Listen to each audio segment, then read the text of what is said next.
The Buried Mysteries of the Temple of Angkor. In 1860, Henri Mouhot, a French naturalist, had gone to Indo-China in search of rare birds and insects. He didn't find rare birds or insects, but found monumental highways, artificial waterways, and magnificently constructed towers. These, he realized, were not ordinary buildings, but were the remnants of a splendid civilization. Unfortunately, Mouhot fell sick and died of tropical fever. His reports were passed on to others, and all the details arrived at one conclusion: that there occurred a brilliant civilization. The minute details were later on discovered by the French government, who set up an exploration commission. By 1885, they had worked up a chronology of the rulers and developed the outlines of a description of the civilization that had produced the wondrous city. They could document that Angkor had been constructed by a Southeast Asian people called Khmers. They developed militarily and technologically for 500 years. But the question which historians could not answer was why these ancient peoples suddenly chose to abandon settlements that they labored so hard to build. The civilization began with the trade and other contracts between India and Southeast Asia. It took spiritual inspiration from India, and after a few years, modern Kampuchea was formed. It was called Phnom, or Funan, which meant mountain. The founder of the Funan, according to the Khmer tales, was Kondinya, a Brahmin. He came to the shore where a young woman paddled out in her canoe to greet him.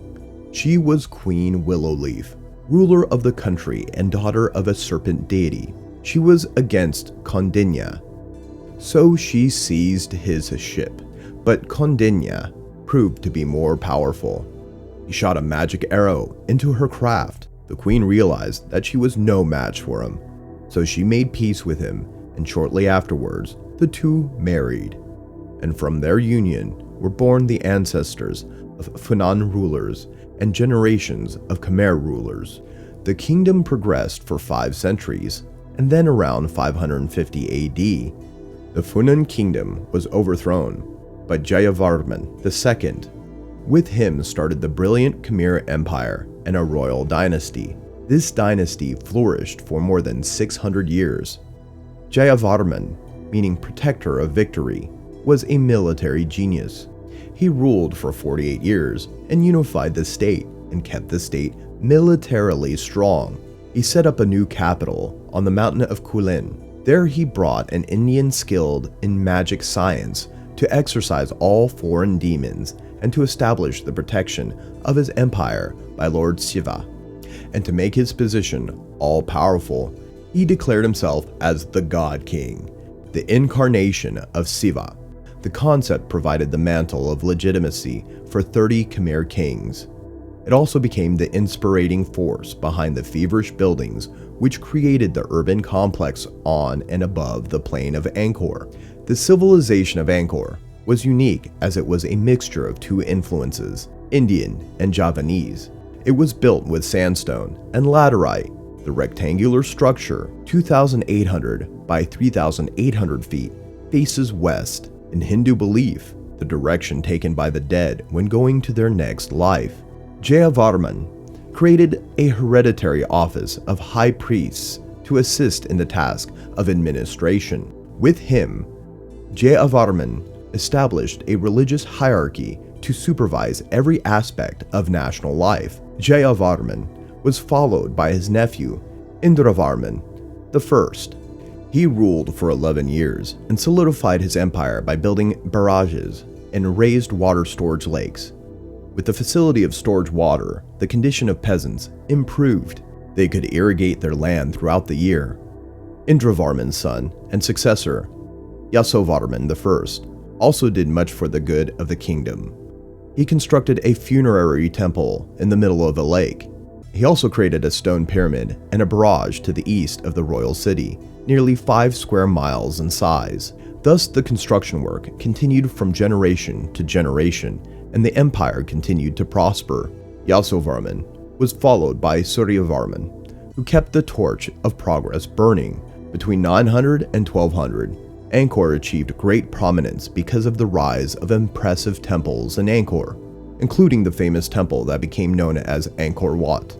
It was built in the 12th century during the reign of Suryavarman II, who ordered it to be built. Suryavarman II, dubbed one of the greatest Khmer kings, was a warrior king and launched many attacks on the Dai Viet, which was highly resilient and resisted subjugation. Suryavarman had gained the throne through the violent means of killing his great uncle, King Dharanindravarman. The architecture of Angkor Wat is in classical Khmer style. It was also a temple mountain surrounded by a wide moat, crossed by a causeway on the east side. The state temple was dedicated to Vishnu, whom Suryavarman II considered the protector of the Khmer Empire, a departure from earlier rulers who regarded Shiva as the protector of their kingdom. 5 huge beehive-like towers dominate the skyline of Angkor Wat, while the long causeways and wide pools give a sense of freedom in space. This temple is considered the best example of Khmer architecture at its most refined state. Composing a half-square mile, 200 hectares, Angkor Wat uses its massive proportions to astonish any visitor. Similar to large-scale monuments in Egypt, there is a long approach to the temple, an imposing entry foyer, followed by a center temple, rising pyramid-like on 3 superimposed terraces. The external appearance resembles descriptions of Mount Vaikunth, home of Vishnu, but after his death, the Khmer Empire entered a period of decline, primarily because there was no direct heir. The struggle for the throne began. Jayavarman VII, brother of the dead king, who was in exile, came and took the reins of the state into his hands. He gave new light to the kingdom architecturally and politically. He built temples in memory of his parents, Tuprom and Pred Khan. He also polished and completed the earlier unfinished temples.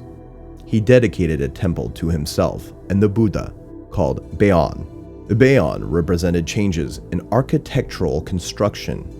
Compared with earlier temples, this temple is cluttered and its 51 towers make a profile difficult to understand. More unique and unusual is the sculpture with huge smiling faces, which is a representation of Jayavarman VII in the aspects of Buddha. He died in 1219, and from the 13th century onward, no Khmer king undertook the construction, something like that of Jayavarman VII. In addition to weak kings, many social and economic factors contributed in weakening the empire. With the weakening process already started in the 13th century, darkness finally engulfed the whole civilization in the 15th century. The city fell to the Siamese.